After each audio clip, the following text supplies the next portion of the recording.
Saludos toltecas de Anáhuac y el mundo, bienvenidos a esta transmisión especial con Guillermo Marín y Frank Díaz. Vamos a hablar acerca del destino de la Toltecayotl, de la toltequidad, y pues bueno, y nos quedamos comentando acerca de un suceso que se dio tiempo atrás, la declaración de Teotihuacán. Así que si quieren empezamos por ahí. Frank, Guillermo, bienvenidos, muy buenas noches. Buenas noches, muchas gracias. Gracias, ¿qué tal? Sí, oye, ¿y por qué sacas la declaración? ¿Hay alguna pregunta o qué? ¿Sí? ¿De qué trata esta declaración de toltequidad como patrimonio de la humanidad? Ya, creo que Marín es el que debe responder a eso porque lo recuerda mucho más.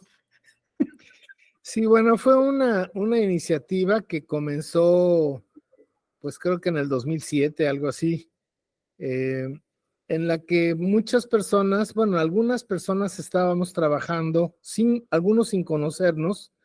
Era muy reciente la internet en un manejo más o menos amplio de la gente, pero empezamos a ponernos de acuerdo en qué es la Toltecayot y qué no es la Toltecayot, porque en ese espacio empezó a entrar gente con unas ideas bastante extrañas, por decirlo de la mejor forma, sobre la Toltecayot, con una irresponsabilidad y a veces majaderamente a dar opiniones sin fundamento sobre lo que era la Toltecayot. Entonces, nos pusimos de acuerdo a través de un documento que yo hice, y que lo pasamos a consenso, y entonces cada uno de nosotros a ese documento lo fuimos aportando, mejorando, afinando, hasta que todos estuvimos de acuerdo, tuve un consenso en qué era, para nosotros, qué era la Toltecayot en ese momento, que también es importante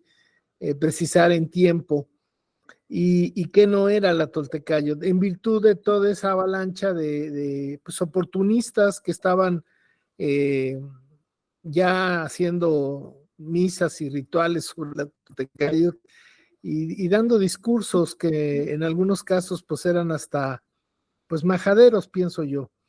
Entonces fue un acuerdo, nos reunimos creo que 19 de mayo, Teotihuacán, alrededor de entre 25, casi 30 personas.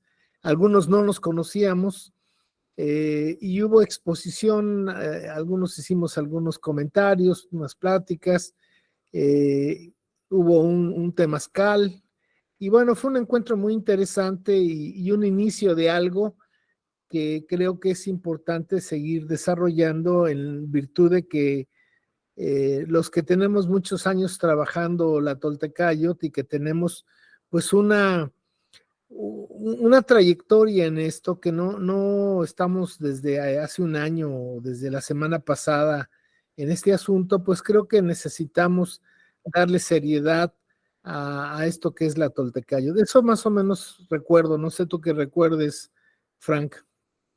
Fíjate que ya ha pasado bastante tiempo, pero creo que la idea central se mantiene y es correcta, y es definir qué es la Toltecayot, no tanto para acapararla ni nada de eso, la Toltecayot es cultura, es evolución, tiene que ampliarse, tiene que aplicarse, pero sí para expurgar un poco una serie de cosas que estaban en ese momento, que tenían mucha fama. Estaban hablando de tolteca y realmente no tenía nada que ver con los toltecas ni con los anahuacas, mesoamericanos, como le quieran llamar. Entonces, bueno, tú diseñaste ahí unos puntos, no me acuerdo, creo 14 puntos, algo así, que más o menos definían un poco qué puede ser la Toltecayot o qué era en ese momento. Es importante mencionar que el tiempo no pasa por gusto, las cosas se van afinando, pero creo que la idea era buena. Había también detrás de esa propuesta la idea de dar a conocer internacionalmente la Toltecayot. En ese momento parecía bueno que las autoridades internacionales se involucraran en el tema y para amparar, proteger un poco la cultura anahuaca. Para los compañeros que nos escuchan, Toltecayot es un término náhuatl, en español se traduce como toltequidad, quiere decir cultura en sentido amplio, en sentido integral. y es el conjunto de producciones espirituales, es decir, culturales, de los antiguos mexicanos y toda la cuenca anahuaca, ¿no? Y si me sí, permites, sí, y platica. que este concepto, como ya dijiste, en náhuatl, que era la lengua franca en la que todos se comunicaban, pero que el concepto existe en todas las lenguas de la náhuatl. Es decir, Sí. no era que todos hablaran sobre este conocimiento como toltecayo. En cada lengua, aquí estamos, en Oaxaca tenemos un investigador que se llama Juan Carlos Sánchez Antonio, que está haciendo filosofía de la lengua zapoteca, y ahorita no me acuerdo, pues yo no hablo la lengua, pero él hace la traducción, no la traducción, sino él recupera de la raíz zapoteca lo que quiere decir su símil de toltecayo, y eso debe de ser en todas las lenguas. Sí. Oye, si te entiendo bien, ha encontrado la raíz de tolteca en la lengua zapoteca. ¿Es correcto? Sí. Fíjate que si nos vamos para el Popol Vuh, por hablar del más conocido libro de los mayas quichés, ya empieza hablando de tolteca. Es una de las primeras palabras que usa para describir justamente a los creadores de la especie humana. Eran toltecas, es decir, eran sabios, eran cultos. La palabra es universal. Esto, en la actualidad, debido a los 5 siglos de colonia que destruyen la información, pues la gente suele pensar que tolteca es oriundo de Tula.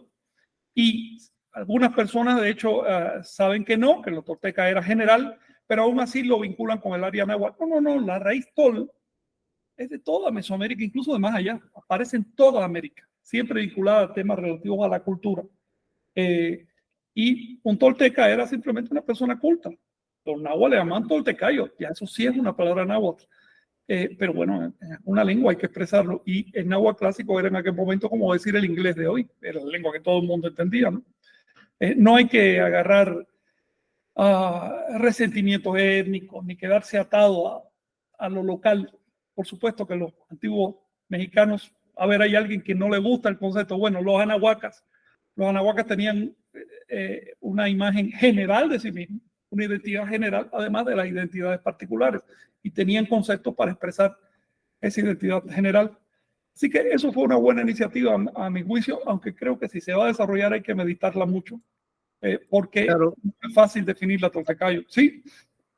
Sí, yo creo que uno de los puntos más importantes de nuestra civilización madre es ha logrado la unidad en la diversidad. Y eso es algo que tiene un valor no solamente filosófico, sino humano, profundamente humano, que nos permite entender por qué no se inventaron armas. Es decir, las mismas armas de la época de las cavernas que recibieron los viejos abuelos, pues con esas mismas se enfrentaba la invasión europea. Entonces, no somos una civilización que estuviera en guerras y peleando identidades, sino había un concepto de la unidad en la diversidad gracias a una matriz de conocimiento que es justamente de lo que estamos hablando, de la Toltecayo. A diferencia, si uno ve las otras civilizaciones, ellos sí se las pasaron en guerras y por eso desarrollaron toda una tecnología militar que aquí afortunadamente no existió.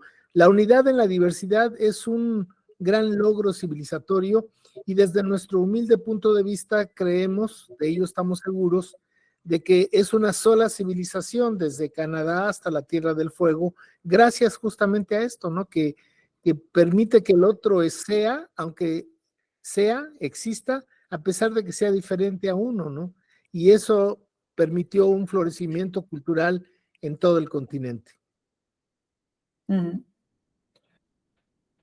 Pues, compañeros, Vicente, ¿algún otro tema? Sí, estamos, pues bueno, compartiendo algunas imágenes y pues nos gustaría que nos comentaran acerca de el destino de la Toltecayo, qué viene para ella, se va a hacer New Age, va a llegar a las masas, ¿qué va a suceder con la Toltecayo en su posición? Guillermo, me gustaría que iniciaras. ¿Qué va a pasar con la Toltecayo? Bueno, mira, si algo nuestros viejos abuelos conocían a partir de la mecánica celeste, es que todo es cíclico y que todo se maneja, que todo es movimiento, que todo es cíclico y que puede ser descendente o ascendente. Entonces, yo creo que va a regresar como una necesidad humana, de la existencia humana, no solamente la sabiduría de la Toltecayo, sino la sabiduría perenne de todos los pueblos, de todas las civilizaciones ancestrales que no han muerto. El discurso de la hegemonía occidental del mundo moderno es que eso ya pasó, ya no existe, eso ya fue superado, era primitivo, lo cual siempre nos hacen creer que lo antiguo era primitivo y no es justamente cierto. Entonces, yo creo que el futuro de la humanidad, no solamente de la náhuatl, está en esa sabiduría del pasado. Entonces, la gente por eso intuitivamente se está acercando, no solamente en el Anáhuac, en otras latitudes, se está acercando a esa sabiduría que ha sido creada a lo largo de siglos y siglos por la experiencia humana de vivir, pues, tanto en comunidad como vivir internamente su desarrollo personal. Y creo que es el futuro de la humanidad, es justamente su pasado. Necesitamos hacer un gran esfuerzo de recuperar esa sabiduría que no se ha perdido y que está en nosotros. Pues fíjate que sobre tu pregunta, Vicente, volviendo en particular, ¿qué va a pasar con la Toltecayo? Me gustaría comentar algo. Va a pasar lo que nosotros queramos que pase. Las cosas no pasan mágicamente. Las cosas son provocadas, son determinadas por las acciones o por la falta de acción. Así que con la toltequidad y con la herencia civilizatoria de América en general, va a pasar lo que nos dispongamos a hacer o lo que dejemos de hacer. Si nos ponemos las botas, va a sobrevivir, va a crecer, va a desarrollar, va a evolucionar. Acuérdate que el proyecto civilizatorio indoamericano quedó trunco cuando llegaron los europeos. No hay que dejarlo ahí. No se trata de quedarse en ese plano solo porque llegaron los europeos. No, no, no, no. Hay que desarrollarlo, hay que seguirlo. Para mí, la historia de la Toltecayo, lo que ocurrió hasta 1521, es un prólogo. Es el prólogo. El libro está por escribir todavía. Por otro lado, si no hacemos nada, si nos cruzamos de brazos, si no tomamos las medidas pertinentes, pues se va a extinguir. Tarde o temprano todo se va a extinguir en este mundo. Lo que pasa es que es una pena que las cosas se extingan antes de tiempo, que no den fruto. Tengan en cuenta también que lo que está en juego no es simplemente el producto cultural de un momento, de una... No, no, no, no. Estamos hablando de miles y miles y miles de años de esfuerzo civilizador de una tercera parte de la humanidad en una tercera parte de las tierras emergidas. Es decir, una inmensa cantidad de experiencias de la cual se ha destruido tanto como se ha podido destruir, pero que todavía sigue existiendo a través de los principios toltecas y de la memoria, ¿no? La pregunta es, ¿vale la pena rescatar esa riqueza? ¿Vale la pena conservarla? ¿O es que de plano vamos a ir hacia un mundo donde haya una sola cultura dominante y todo lo demás sea considerado erróneo? Mi posición, mientras más rica culturalmente la humanidad, más caminos se les abren, más ventanas al universo, porque cada cultura es una ventana, refleja la realidad su propio modo, y es en la comparación entre las diversas culturas que nos encontramos a nosotros mismos.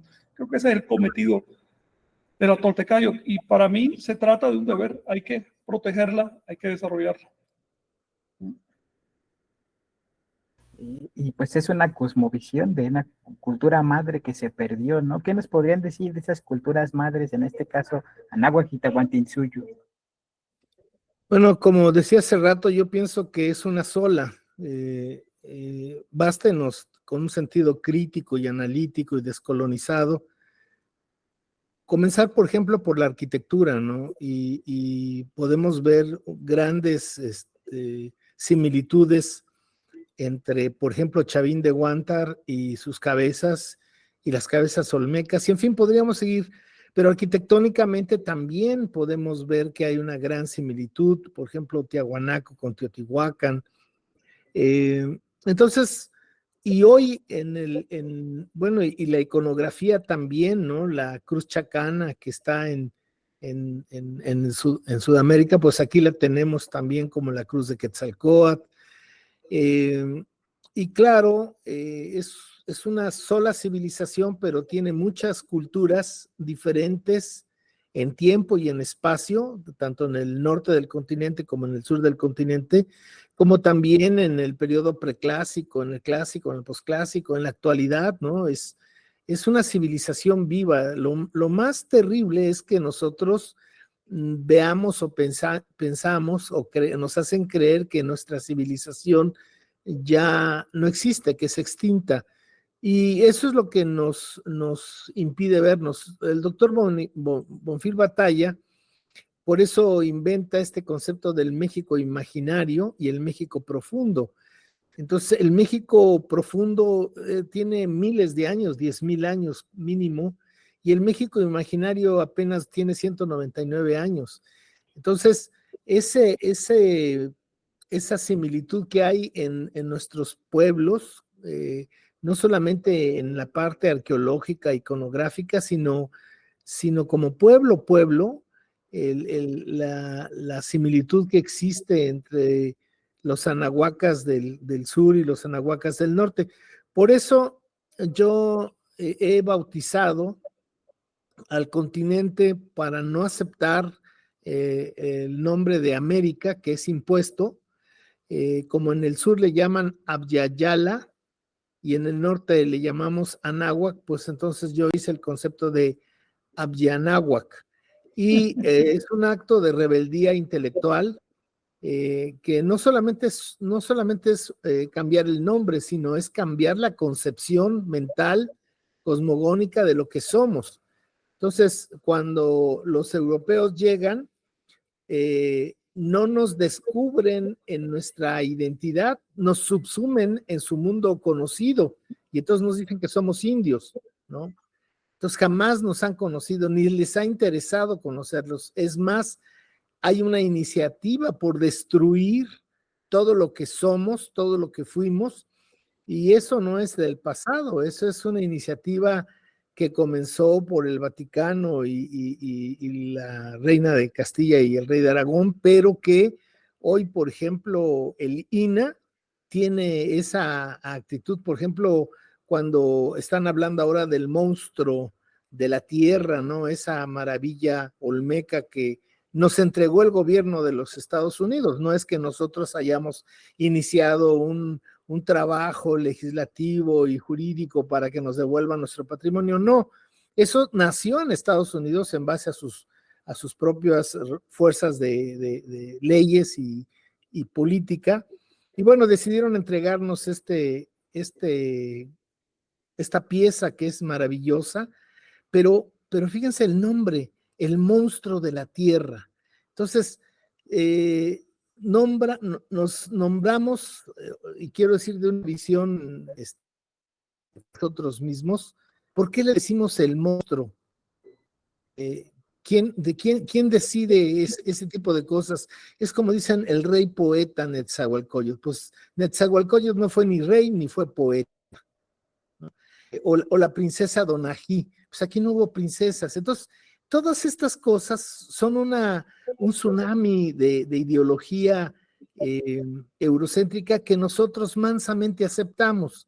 Y creo entonces que necesitamos tener una actitud crítica, analítica y contestataria, ¿no? Como un acto de dignidad. Creo que cuando nosotros empezamos a tener dignidad, empezamos a dar pasos sobre un camino propio nuestro de libertad. Yo digo, para finalizar, que todo esto se puede concretar el día que los mexicanos, los mal llamados mexicanos, porque no todos somos mexicas, dejemos de tomar Coca-Cola. Ese día, entonces, podríamos estar hablando realmente de descolonización, porque vergonzosamente somos el país que consume más Coca-Cola en el mundo, ¿no? Y ahí están todos los problemas que conlleva esta mafia económica que está sobre nosotros. Entonces, la descolonización por ahí comienza y yo creo que sí necesitamos recuperar muchas cosas nuestras a partir de tener dignidad. Sí, tremendo. Qué bueno que mencionas este relieve, porque si luego se van quedando términos que han ido introduciendo los antropólogos sin mucho criterio, a veces sin ponerse de acuerdo, y de pronto un término se va quedando y termina imponiéndose a todo. Una de las cosas una de las tareas pendientes en el trabajo de colonización mental es justamente revisar la nomenclatura. No ser demasiado purista, porque bueno, si nos metemos a puristas no podríamos estar hablando español, pero sí por lo menos tratar de respetar el sentido de cómo de las cosas, no distorsionar los sentidos. Yo creo que hay que llegar a a un equilibrio y salirse de etiquetas, refrescar las palabras, usar palabras nuevas si es necesario, pero además refrescar los conceptos, porque luego a veces no basta con cambiar la palabra. Es decir, no te gusta nativo, después le dice original, aborigen. Después. A ver, simplemente estás barajando palabras, pero no has resuelto el problema que hay detrás de las palabras, que es de percepción. Ese es uno de los temas pendientes. Sin embargo, me gustaría plantear algo, ya que Vicente no lo ha preguntado, algo muy concreto. Formas de salvaguardar lo que queda, que no es mucho, pero queda.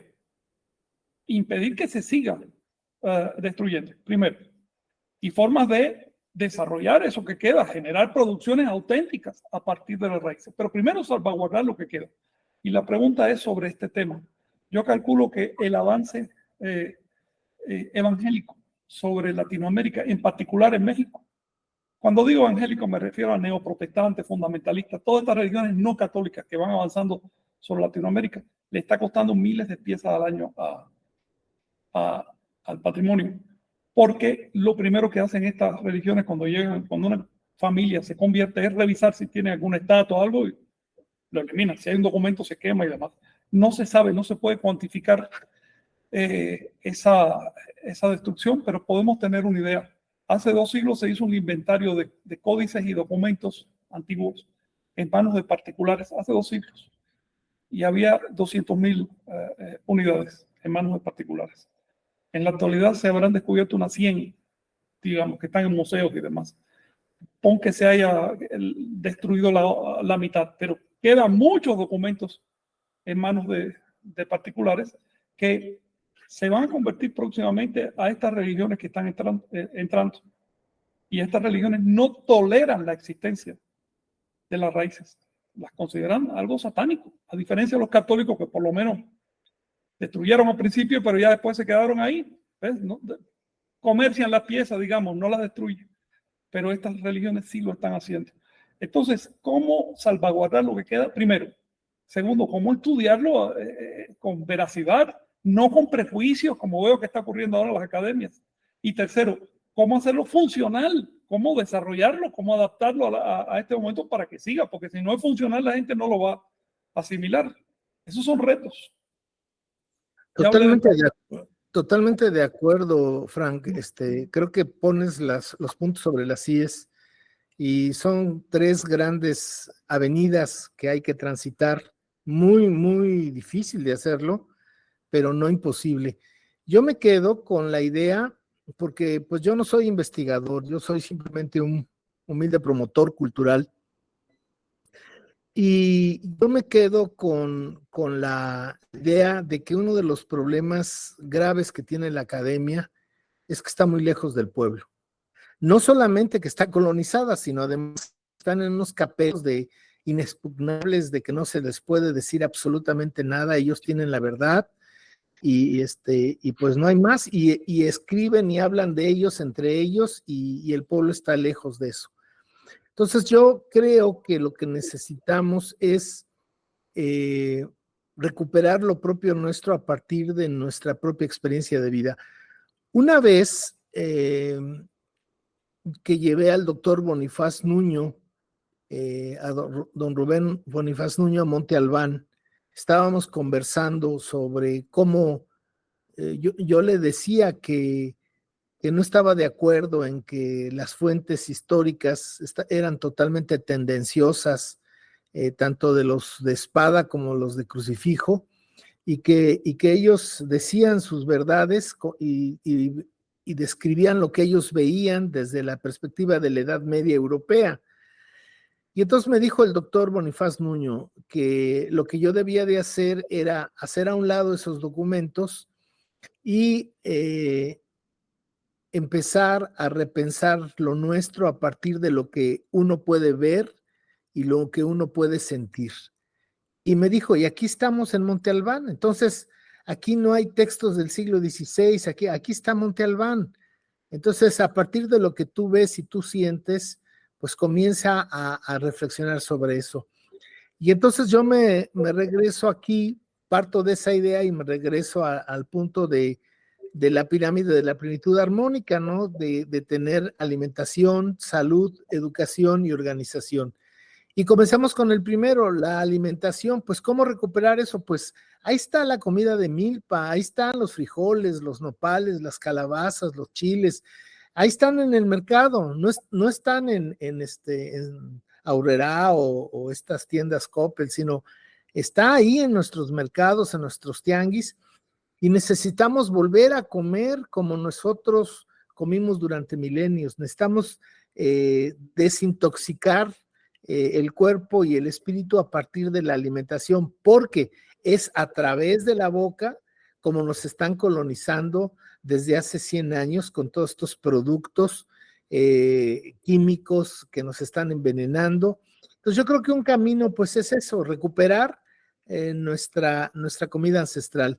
Y por ejemplo, en el caso personal de nuestra familia, gracias a mi esposa Lucecita, que hemos emprendido ese camino con nuestros hijos, ¿no? Y entonces aquí comemos comida de milpa. En primera, porque pues no tenemos para ir a Chedraui a comprar las cosas importadas, pero entonces vamos al mercado de abastos y aquí se come frijolitos, calabazas, todos los productos que se pueden conseguir de la masa, y entonces mejora mucho nuestra alimentación y nuestra economía. Entonces creo que comenzar con eso, parece que no, pero ahí está el desafío. Esa es la batalla florida, darnos cuenta qué es lo que vamos a quitar de nuestra vida, porque debemos de reconocer que estamos totalmente colonizados. Y si luego nos vamos a la salud, pues también tenemos muchas cosas propias nuestras de lo que decía la mamá, la abuela sobre curarnos, porque no todo es medicina alópata, no todo. Yo no digo hacerla a un lado, pero no todo lo es la medicina alópata. Yo tengo 71 años, pero yo me acuerdo que en Coyoacán, cuando yo era un niño, las mamás curaban a los hijos, y cuando no podía una mamá en la calle, se juntaban las señoras de la cuadra, y siempre había 2, 3 que sabían más, las más grandes, y hacían un consenso ahí, y ya se daba lo que se tenía que hacer, y solamente si no podían, pues entonces ya se le llevaba, ni siquiera se le llevaba, en aquella época los médicos iban a la casa de uno, ¿no? Entonces creo que necesitamos recuperar eso, necesitamos recuperar los valores de la educación, pero no digo la instrucción académica de la escuela, sino los valores de la casa, los valores éticos, morales, las actitudes, las responsabilidades. Y así podríamos seguir también con las formas de organización, comenzando con la personal, ser una persona organizada, y luego una familia organizada, y luego una comunidad organizada. Entonces creo que por ahí yo pienso que podríamos avanzar en esa avenida, Frank. Obviamente todo trabajo auténtico empieza por uno. Por uno, por la familia, así. Después el barrio y de ahí para allá. Pero si no empieza por uno, entonces no es auténtico. Pero por otro lado, tampoco hay que dejarlo en uno. Hay que llegar a todos los niveles de la sociedad, incluso a esta interacción que hay ahora en la tierra, porque es el único modo de sobrevivir. Yo siento que debemos tomar ejemplo en la propia Anáhuac. en cómo se dio su proceso de civilización. No se puede pasar a un estado de complejidad social, a un estado de producción intensiva de cultura, de organización. No se puede sobrevivir a las condiciones de aislamiento de la civilización anahuaca, si no se da un salto de orden del pensamiento. Es un salto a lo abstracto, un salto a lo intelectual profundo, un salto al análisis de las cosas. El ejemplo de este salto es el calendario de Anahuac. Podría poner también como ejemplo las lenguas cultas de náhuatl, particularmente el náhuatl clásico. Para estas personas que dicen que el náhuatl clásico no existe, no hay ningún problema que crean que no existe. Existió, por supuesto, se llamaba Tecpilatoli, no náhuatl clásico, y afortunadamente lo están estudiando hoy y se está rescatando. El calendario, el náhuatl clásico, son monumentos al espíritu humano. Requirieron millones de horas de trabajo de alta calidad. Se sostuvo la civilización americana y las civilizaciones de Nahu y de Tahuantinsuyo gracias a que invirtieron recursos en educación, sobre todo, en la transmisión de conocimiento a alto nivel, no solo a nivel de la cocina.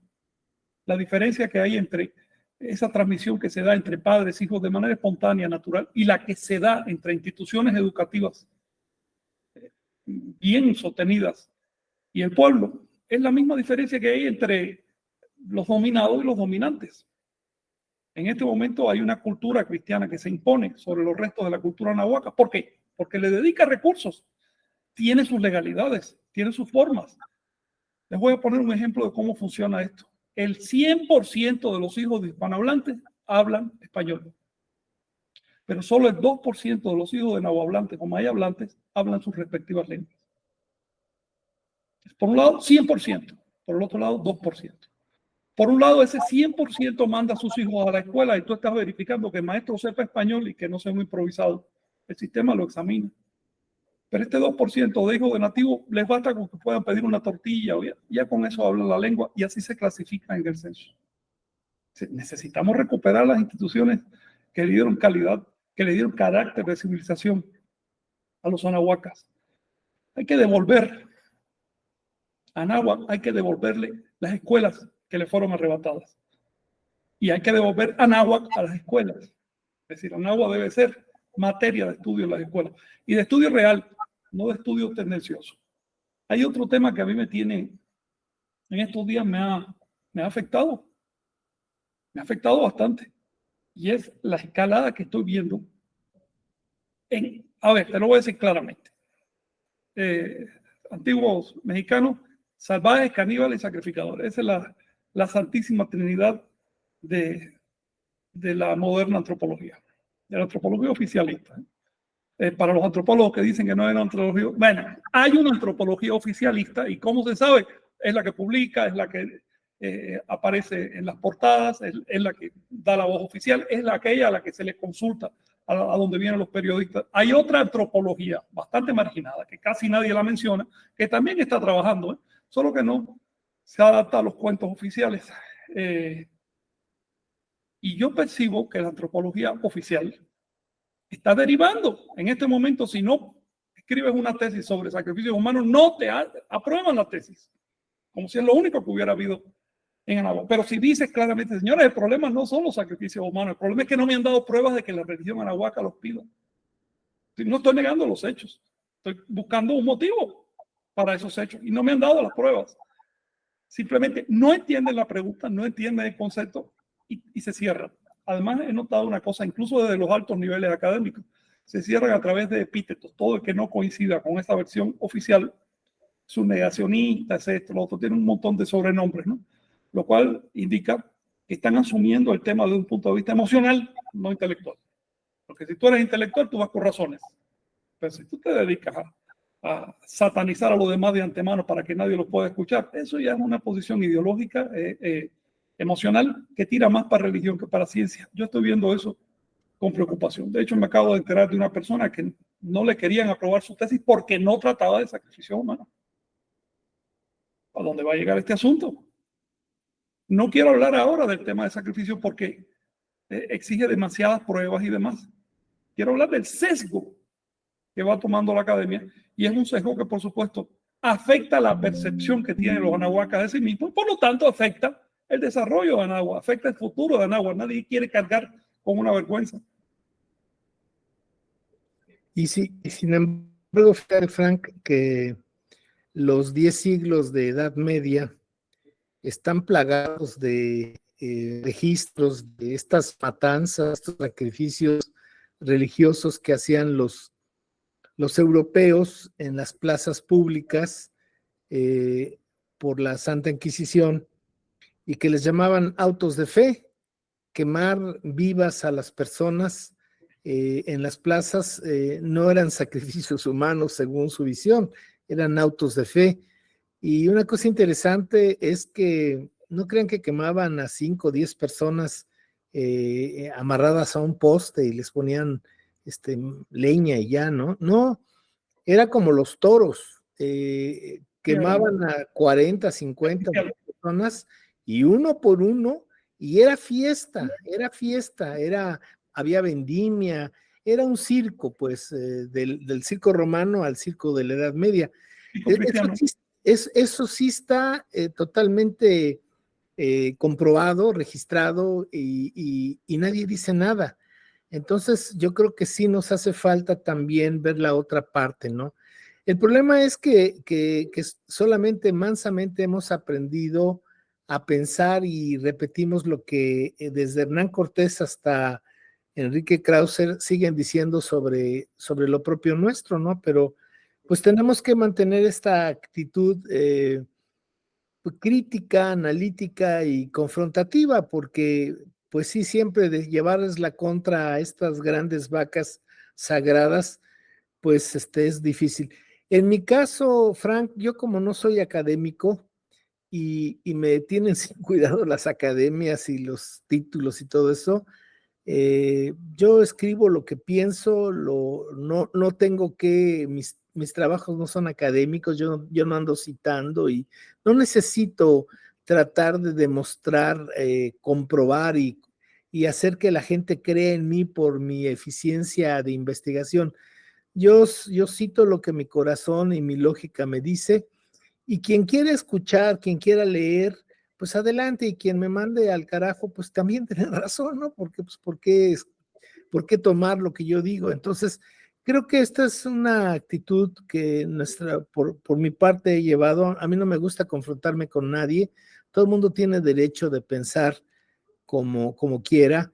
Hay muchas personas que son felices de estar colonizadas, de estar subordinadas, y si uno trata de darles otra visión, no quiero decirles la verdad, porque nadie tiene la verdad realmente, pero por lo menos decir, mira, hay otra cara de la moneda y estas personas se molestan, pues mejor se hace uno a un lado y sigue su camino, porque no tiene caso hablar con alguien que no tiene la intención de cambiar, de analizar, de dudar de lo que sabe. Por eso, ser crítico, tener un pensamiento crítico es justamente dudar de lo que uno cree que es cierto, ¿no? Pero hay gente que no le interesa y bueno, pues está en su derecho.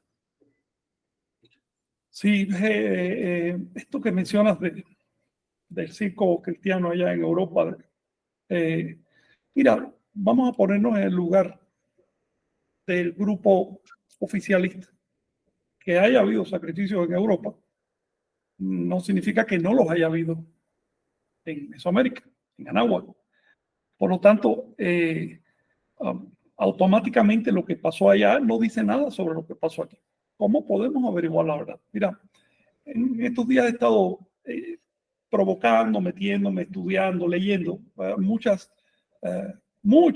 opiniones de mucha gente en torno a lo que acaba de publicar la revista Arqueología Mesoamericana, Arqueología Mexicana. Pues bien, muchas veces escribo nomás para ver las respuestas y observar los mecanismos mentales de la gente. Hay mucha gente, como dice, que quieren seguir siendo colonizadas y disfrutan ese lenguaje colonizador porque confirma lo que ellos creen que son sus raíces, su identidad. Y tienen mucha razón desde su punto de vista.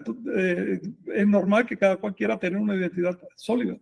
La cuestión es si esa identidad refleja los hechos. o si es un implante.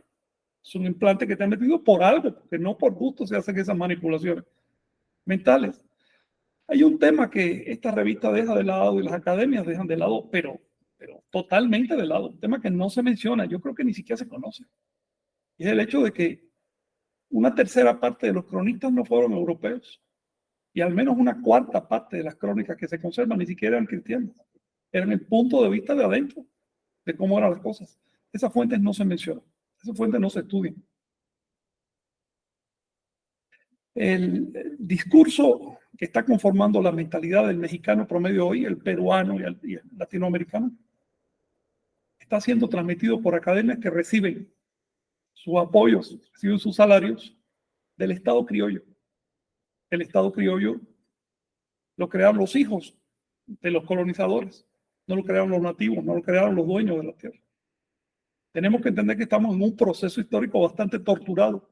No es un proceso recto, no es un proceso limpio. Es un proceso donde hay muchos cabos sueltos, mucha cola que pisar, como dicen en México. Donde hubo muchos intereses políticos desde la primera, desde que llegó Cortés. Desde que llegó Colón, empezó ya a mentir por intereses políticos. Y no estoy, digamos, especulando. Las mentiras fueron detectadas por los propios colonizadores, como las casas y algunos otros que se animaron a decir, oye, están mintiendo, no fue ese. El discurso no es así, están mintiendo. Creo que es necesario rescatar la historia, la auténtica historia, a partir de todos esos documentos, de todas esas crónicas que no se mencionan, que no se leen, que no se traducen porque no coinciden con la visión que se quiere implantar. Y creo que eso es parte importante del destino de la Toltecayo, de lo que va a pasar. Porque si no colocamos la Toltecayo de un modo que la gente la acepte, que la gente la comprenda, que la gente se sienta orgullosa de ella, pues va a languidecer. Estamos en un violento cambio cultural en este momento, violento cambio cultural. Muchas cosas se van a perder. Yo no quisiera que la herencia anahuaca fuera una de ellas. Fíjate que acerca de lo que dices me parece muy importante y yo creo que personas como tú que son investigadores y personas como yo que somos difusores, necesitamos no solamente investigar, sino difundir esas otras fuentes que no están en la palestra del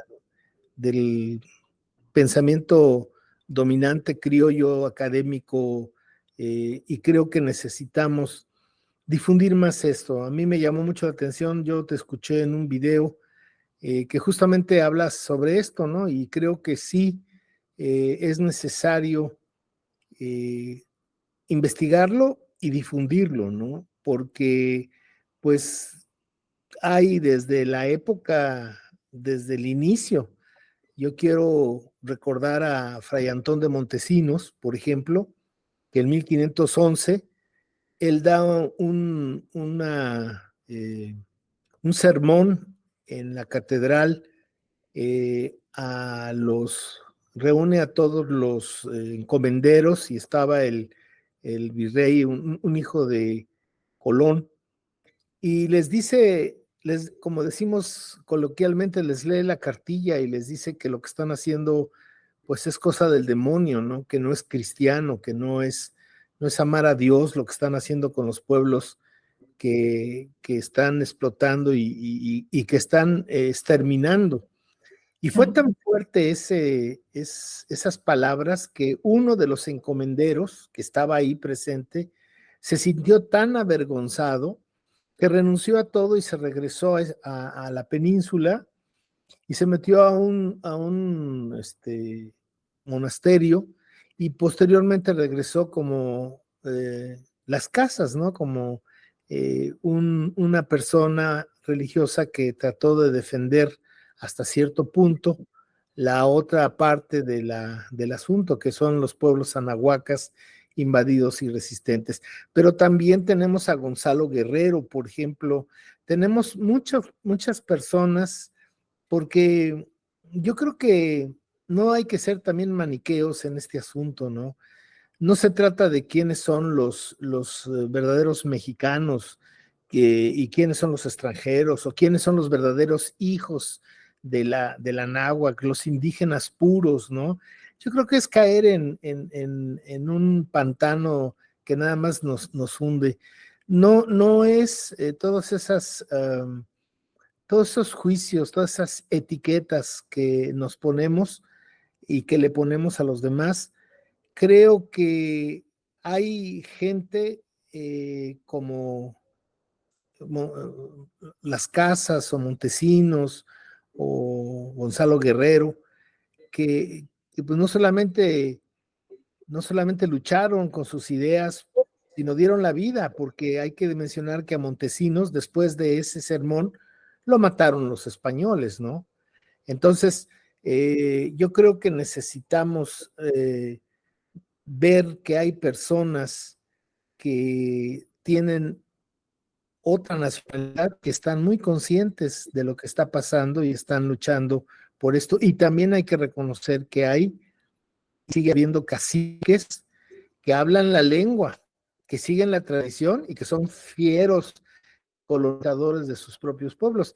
Así que yo creo que no es prudente caer en juicios maniqueos de los buenos y los malos, sino creo que hay que ir desmenuzando las cosas y entender que la razón humana, la vida, es lo más importante, y la vida en plenitud, ¿no? Y creo que en ese sentido, cuando regresamos a nuestra cultura madre, eh, a nuestra esencia, tenemos muchas cosas que nos pueden ayudar. La cultura no se rescata, es la cultura la que nos rescata a nosotros. Y desde esta perspectiva, creo que para mí ese es el camino, Frank. Qué buena expresión, qué buena idea. Sí, efectivamente, pues somos seres culturales. Si quita la cultura, lo que queda es un mono pelado. Así que cultura es lo que nos unifica, lo que nos permite entendernos, lo que nos permite este acto de comunicación. Y se trata de ejercernos como seres culturales y ser dignos de ese sacrificio, porque cada aspecto y cada detalle de la cultura costó sangre. Y fue un trabajo tremendo para que un mono siga adelante y aprenda a volar. Y sí es una lástima que por negligencia, por desconocimiento, pues se pierda tanto esfuerzo. Yo, sin embargo, tengo un cierto optimismo en lo que estamos haciendo. Para empezar, mira, el hombre propone, Dios dispone, como dicen por ahí. Entonces, es hacer el esfuerzo, cumplir con el deber y dejar que el espíritu se mueva y fluya para donde el espíritu considere, ¿no?, que debe fluir. No tampoco meterle un punto tan personal al asunto, porque como personas puede que ni siquiera tengamos la óptica más clara, ¿no? Simplemente cumplir con lo que nos parece deber. Este padre que mencionaste, sí, no era americano, pero no hace falta ser americano para tener un sentido de justicia, un sentido de moralidad, y eso es lo que él tenía. Y tampoco hace falta ser europeo para ser un crápula, como pasa con mucha gente que nació acá, como aquellos que se quedaron de brazos cruzados viendo que masacraban a los sacerdotes en Cholula. Entonces, se trata de ir más allá de ese lenguaje maniqueo, que finalmente es un lenguaje colonial, es un lenguaje que le han implantado al pueblo para mantenerlo en una posición superficial. Porque cuando tú divides en blanco y negro, ya todo, hasta los niñitos ya entienden en blanco, hasta el perrito dice bueno, malo, malo, bueno, ya ahí se queda el discurso, no se analiza, no se investiga más. Ya que lo mencionas, creo que es una observación a los escuchas que no se dan al lenguaje maniqueo, que no se dan a las explicaciones en blanco y negro, a las explicaciones fáciles. No se trata de amigos y enemigos. Aquí el enemigo es la ignorancia. No es otra persona, es la ignorancia. Y el amigo es el conocimiento. No se trata de genes, no se trata de color de piel, no se trata de nacionalidad, no se trata de la lengua que se habla. Porque a la hora de la verdad, que a la hora de la muerte, lo que va a importar es que tanta realización tengamos. La realización no deriva de los contactos, de los genes, de los accidentes natales. La realización deriva de cumplir con el deber. Entonces, creo que hemos dado una muestra más o menos de por dónde puede ir a Toltecayo, qué hay que hacer para que vaya por buen camino. El tema es demasiado amplio. No se agota con esta plática. Quedan cosas que me hubiera gustado tocar como posibilidades actuales de blindar un poco, aunque sea, lo que se conserva de la fuente, de blindar lo que se conserva, de impedir casos como este sacerdote maya que quemaron unos sectarios y eso se quedó así. ¿Ves? Es decir, como este caso de una secta que 2 veces ya van a bautizar las cabezas olmecas, ha costado más de 3 millones limpiar las cabezas, porque sí, porque las cabezas son del diablo, cualquier día ya sabe lo que le van a hacer. Entonces, es necesario blindar un poco eh, las, las evidencias materiales. Es necesario traducir los textos nativos que se conozcan, traducirlos bien, además. Digamos que la mitad de lo que se conserva ni se sabe que existen, no están traducidos, y la otra mitad está muy mal traducido. Y es necesario funcionalizar estas creencias para que a la gente le sirva en el día a día. Acabamos de salir nosotros de una reunión sobre cómo convertir, cómo transformar las ideas anahuacas en productos para niños, aprovechando la tecnología más moderna. Eso es un reto que también queda. Y ya, digamos, no nos compete a nosotros, sino a las nuevas generaciones que son las que ya nacen con todas las herramientas tecnológicas, ¿no? Pero este es un llamado a los más jóvenes para que se interesen por sus raíces y encuentren modos de difundir las raíces. Vicente, son las 9:07. Si tienes algún tema más. Sí, Chignahui, algunas preguntas, comentarios. Vamos a saludar a todos los que nos han seguido por la transmisión. Y bueno, antes de saludarlos, comentarles que Eduardo Donde manda saludos y una disculpa por no poder estar presente en este día, porque se encuentra viajando. Entonces, él nos dijo que el próximo viernes sí puede entrar a la transmisión. Entonces, si logramos juntar de nuevo a Guillermo y a Frank, le gustaría mucho a Eduardo, y bueno, también a la gente que está contenta. Y ahora sí, los saludo.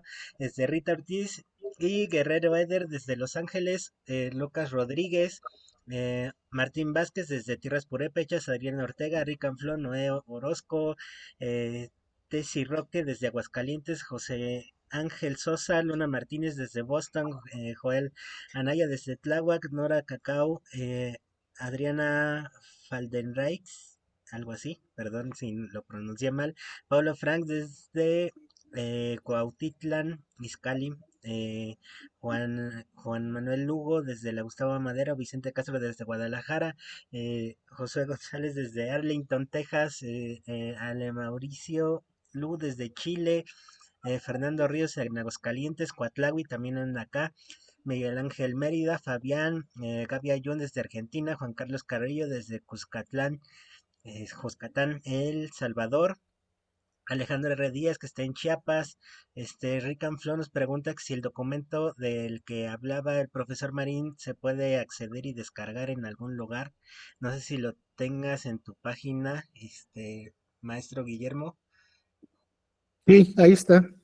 Ok, perfecto. Entonces aquí pegamos el link para que lo puedan ver. Moisés Aram dice, yo escucho a los viejos abuelos a través de Frank y Guillermo, dos visiones que nos hacen más, no hacen más que enriquecer a quienes les admiramos. Gracias por unir sus voces.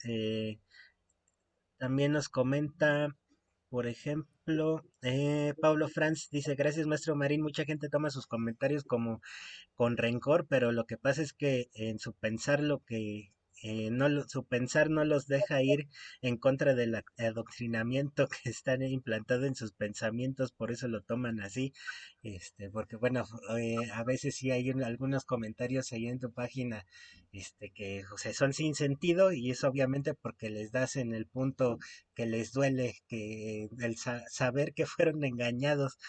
Entonces, por eso se portan así. Adriana, bueno, Cuatlawi, para mí es muy grato ver que desde el 2002 que tuve el placer y privilegio de conocer a Frank y Guillermo, hoy a 21 años, estén en esta transmisión. Cada uno ha seguido su camino y trabajado duro durante tanto tiempo, y su conocimiento sembrado ya está dando frutos. Cada vez somos más los interesados en el tema, pero Mejor aún, muchos ya lo estamos vivenciando. La Toltecayot está viva, día a día sale a la luz, y como anahuacas tenemos la responsabilidad de comprometernos a seguir estudiando y ponerlo en práctica con Oye, si me responsabilidad. permites, Sí, si permíteme una observación para Cuatlahui, ya que está acá. Antes del programa estuvimos hablando, le estuve comentando a Marín lo que me dijiste, Cuatlahui. Ah, si quieres, después lo volvemos a tratar, porque han surgido cosas nuevas respecto a todo esto de... Cuatlahui está tratando de encauzar aquel movimiento que se formó en el 2007 en torno a la legalización y digamos, el nombramiento de la Totecayo como patrimonio de la humanidad, pero están ocurriendo tantas cosas extrañas. Se le están imponiendo a las comunidades unas concepciones muy occidentales y de pronto yo siento temor con la idea de que sea un organismo externo, internacional, que para mí no tiene mucha fama, quien determine qué es Totecayo y qué no es la Totecayo. Así que si tú me permites, eso lo platicamos en otro momento, Cuatraui, y gracias por ese interés y por la iniciativa. ya contestó que sí, con gusto. Mm. Entonces, bueno, también seguimos acá con los comentarios. Leti Beltrán Sánchez, ¿y cómo podremos nosotros salvaguardar la Toltecayot? ¿Qué hacemos? Aunque nos han platicado un poco durante el programa, pero no sé si pueden dar un breve resumen de qué hacer. ¿Puedes repetir la pregunta? No escuché Sí, bien. ¿y cómo podríamos nosotros salvaguardar la Toltecayot? ¿Qué podemos hacer? ¿Qué tú opinas, Guillermo? Bueno, yo creo que el templo más importante de aquel por quien se vive es nuestro cuerpo. Creo que ahí es donde nosotros necesitamos trabajar mucho en nuestra vida cotidiana, en el día a día. Y creo que a veces uno piensa en grandes acciones temerarias, etcétera, pero yo creo que no hay ningún camino hacia afuera que antes no se recorra hacia adentro. Entonces yo creo que ¿cómo poder comenzar? Bueno, pues revisar nuestra alimentación, nuestra salud. Y cuando hablo de salud, estoy hablando también de la salud emocional, de la salud Claro. espiritual, intelectual, eh, y la educación, los valores y los principios con los que vivimos entre nosotros, con nuestra familia, con nuestros compañeros de trabajo, con nuestros amigos, y la organización. Entonces yo creo que más que nada para mí, dejar de tener pretensiones de salvar al mundo y debemos de salvarnos nosotros mismos. Creo que es el primer paso para poder, cuando uno viaja en avión, siempre le recuerdan que si hay una descompensación y lleva a uno niños, primero hay que ponerse uno la mascarilla y después ponérsela a los niños, porque si uno trata de ponérsela primero a los niños ni uno pueden respirar finalmente. Ese es para mí el principio. Entonces, es trabajar en el día a día, en nuestra batalla florida no está en las montañas, ni está en la lucha, en el movimiento de masas. No, yo creo que está en lo que hacemos todos los días, en lo que sentimos, en lo que pensamos, en lo que hablamos y sobre todo en lo que hacemos. Para mí ahí está el desafío, el inicio de vivir en Toltecayot como el arte de vivir en equilibrio, entendida como el ahorro de nuestra energía. Pues sí, sí, claro, empieza por uno. Oye, si me permites, quiero añadir ya en lo que respecta al tonal, a la parte de afuera, este interés que tú manifiestas acá, esta pregunta que haces, esta participación ya está apoyando. El interés va generando una fuerza, poco a poco se va moviendo, se va conmoviendo la realidad, se mueve el punto de encaje, como hubiera dicho Carlos, y eso tiene frutos a largo plazo. Hay que seguir, no hay que desistir, hay que seguirse interesando. Si puedes estudiar, si puedes aprender eh, el simbolismo anahuaca para que entiendas de primera mano eh, todo esto que vemos en las fuentes, ir a los sitios arqueológicos, observarlos en silencio, tratar de penetrarte del sentido que tienen. En fin, interesarte por las raíces. Con que participes acá ya estás haciendo bastante. Ya estás rompiendo una inercia, por eso te agradezco. Gracias, Chignawi. Más. Sí, también, por ejemplo, Josué González dice que su sueño es abrir una escuela basada en Toltecayot allá en Estados Unidos, en donde se encuentra. Adriana, Ortega, me parece, Adriana Delgado, perdón. Ella nos comenta que ella está haciendo su tesis y no habla de sacrificios y por eso los puede citar a ustedes en su tesis de doctorado, los cita a los dos y es una pregunta, ¿qué relación tiene para ustedes el camino del Nahual Tolteca con el cuarto camino? Porque hay muchas personas que buscan un camino espiritual en lo extranjero sin saber que la Toltecayot es un camino nuestro y muy certera el desarrollo de nuestro potencial, nuestro potencial. ¿Qué nos podría comentar? Oye, si tú me permites una referencia ahí, porque ya son las 9:17. La Sí. pregunta de qué relación tiene el nahualismo con el cuarto camino es muy fuerte. Toca varios temas. Yo la ampliaría, diría, ¿qué relación tiene el nahualismo con otros movimientos de corte similar en el resto de la tierra y en particular el castanedismo? Porque Carlos Castaneda se formó en un medio cultural, que eso importa tenerlo en cuenta. Creo que es demasiado amplia esa pregunta como para dejarlo en una respuesta breve. Merece un programa. Merece un programa. Si pudiera ser el siguiente, estaría perfecto. Entonces, yo diría tocar diferentes escuelas que ha habido en la tierra que convergen, aunque tengan otra forma, otras palabras, digamos, pero convergen. Y una de ellas es Cuarto Camino, es una escuela, estoy hablando de Cuarto Camino original, en serio, de Gurdjieff, ¿no? Porque después ha habido todo tipo de shows, igual que pasa con el castanedismo y que pasa con el nahualismo y todo, ¿no? Otro tema que me gustaría tocar es lo mismo castanedismo que nahualismo, diferencias, similitudes, es la relación, la articulación histórica y práctica entre esos conceptos. Pero como que da para otro encuentro. Sí, está una serie. Uh-huh. Sí, bueno, ya como ya se nos está pasando el tiempo, quedan muchas preguntas, porque estuvieron muy participativos, así que muchas gracias. Pero es, por ejemplo, Senit Mailiu, muy cierto lo de practicar o rescatar idiomas ancestrales, como dice Frank, estudiar ciencia y filosofía. En el caso de Anáhuac, ¿dónde? ¿Con quién? Ser autodidactas. Entonces, ¿dónde pueden estudiar si se están iniciando? ¿Cómo adentrarse en este camino para no perderse en la línea de pensamiento de estas vacas sagradas que mantienen ese pensamiento colonizado y están al servicio de esas mismas prácticas? Marín, si tienes alguna opinión ahí, ese es un punto débil. Yo creo que tú tienes una mejor opinión que yo. Primero quiero decir algo, mi respeto para las vacas sagradas, ¿no? Y hay de todo. En la viña del Señor hay de todo. Hay gente muy seria, y otros que son unos charlatanes. Hablo del campo académico.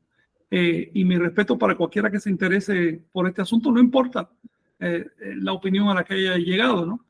Pero porque tampoco hay que dividir de manera maniquea, como dice Marín, tampoco hay que dividir el panorama. En las academias se está impartiendo ahora algo de náhuatl que pretende ser clásico. Sin embargo, a los estudiantes yo les diría, sigue por tu cuenta. Los estudios que recibas siempre verifícalos con la fuente y sigue por tu cuenta. No te quedes nomás en lo que se da en las academias, porque la verdad es que no es muy, digamos, no es profundo lo que se está dando. Realmente el tema es complejo. No se le puede dar a un joven en 6 meses una lengua que costó siglos elaborarla, ¿no? En cuanto a temas como ciencias toltecas, por ejemplo, numeración vigesimal, eso es algo que vale la pena aprender, porque llegas a un museo y la ves de inmediato y entiendes el lenguaje o calendario, cosas así. Mira, lo que a mí concierne, yo estoy haciendo esfuerzos para recomenzar las clases. por lo pronto puedes encontrar mucha información en Internet. Tienes que aprender a tener criterio propio para distinguir lo cierto de lo falso. Lo cierto se va a basar en las fuentes. Te va a decir, lo dice la fuente tal, y lo cierto va a tener un espíritu crítico. Lo falso o lo menos cierto, vas a ver que no tiene un basamento en la fuente. Me lo dijo alguien, fulano me lo dijo, y yo sigo por ahí. Hay que tener mucho cuidado cuando se trata de ciencias toltecas o de lenguas, porque uno no nace sabiendo. En el caso de las ciencias y de las lenguas es necesario aprender. A diferencia, por ejemplo, de la sensibilidad moral, que de alguna manera tiene ya que ver con nuestros genes porque es un logro biológico. Y en fin, necesitamos armonizar todos los aspectos: tonal, nahual, la mente, las emociones, la intuición, todos nuestros aspectos. Esa armonización necesaria es la Toltecayo. Esa es la Toltecayo, el arte de armonizarnos, de no quedarnos con un solo elemento ni dejar nada afuera, ¿no? Es lo que te puedo decir. Si más adelante, si dentro de poco me animo a reiniciar las clases de ciencias toltecas, te voy a avisar.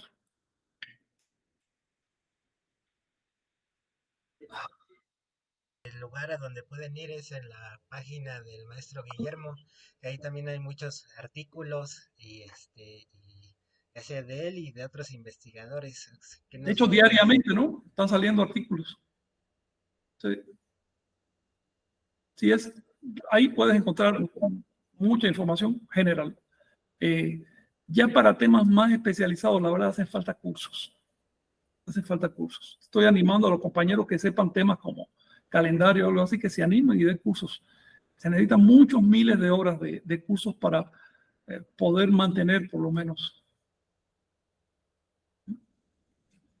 Sí, pues muchas gracias, Guillermo, Frank, por esta oportunidad de compartir sus conocimientos. Están invitados con esta página que durante pues muchos años has mantenido. Guillermo, nos contabas de las toltecápsulas y pues primero también, ¿no? Es importante conocer la sintaxis de nuestros pueblos originarios y pues cuáles eran sus obras, ¿no? Ejemplos como esta fundación, la FAMSI, aquí pueden consultar los códices, véanlos, acérquense, pueden buscar también el códice florentino, que lo pueden checar ahí por internet, ¿no? En Google lo pueden googlear. Y pienso que en ese aspecto, una de las láminas que veíamos, que por aquí viene de los huehuetlatolis, ir por los valles y las sierras averiguando las cosas de la vida, y al encontrar alguna buena costumbre, traedla a vuestra comunidad y compartidla con todos para que así perfeccionéis la Toltecayotl. Sumemos, compartamos. Este es un medio que tienen, Nación Tolteca, Educayotl, Leite, etcétera. Entonces, hagamos redes, compartamos. El maestro nos ha dado ahí su camino. Hay que difundir nuestro patrimonio, nuestras lenguas, nuestro calendario. Esa es parte importante. Así que, maestro Guillermo, muchas gracias. ¿Algo para cerrar? Bueno, yo quisiera apuntar solamente que también debemos de pensar en la historia ancestral nuestra, no solamente el proceso de invasión de la guerra de Tenochtitlan que duró 3 años, sino los 9,500 años atrás. Tenemos hasta ahorita la visión patriarcal, machista, hispánica del invasor, pero yo creo que necesitamos repensar una visión femenina, matriarcal, de la matria, así como hay patria fundada en 1824 por los criollos y los gachupines. También tenemos una matria que tiene 10,000 años y tenemos que ver el lado femenino de nuestra cultura, porque recuerden que la cultura la transmite la madre y la madre está en todo lo que somos y hacemos, y necesitamos repensar esa parte femenina de nosotros mismos como personas individualmente, pero también como pueblo. Con eso me quedaría. Y agradecido de la invitación. Muchas gracias. Frank, ¿algo para cerrar? Pues, compañeros, muchas gracias por este interés. Cualquier pregunta, comentario lo pueden escribir ahí. A partir de sus intervenciones, pues es que vamos armando los siguientes programas. Creo que para la siguiente vez vamos a tocar este tema porque está pendiente también, este tema de todo lo que hay detrás de el nahualismo, el castanedismo, esas otras corrientes de pensamiento que tienen mucho que ver. Particularmente me gusta, me refiero a corrientes como el sufismo, el taoísmo, el cuarto camino, porque, ¿saben? Una cultura aislada no es nada. La cultura la entendemos en su contexto. Y hay que ver el nahualismo, el toltecayo, en un contexto universal. Es lo que les puedo decir. Gracias por estar ahí. Muchas gracias, Frank. Chignahui. Muchas gracias a todos. Bueno, gracias a todos por estar con nosotros. No se olviden que terminando esta grabación, lo subo a YouTube y ahí pueden ver el programa también. Entonces, muchísimas gracias por haber estado con nosotros. Muy bien. Gracias, saludos. Guillermo. Gracias. Gracias. Gracias, igualmente.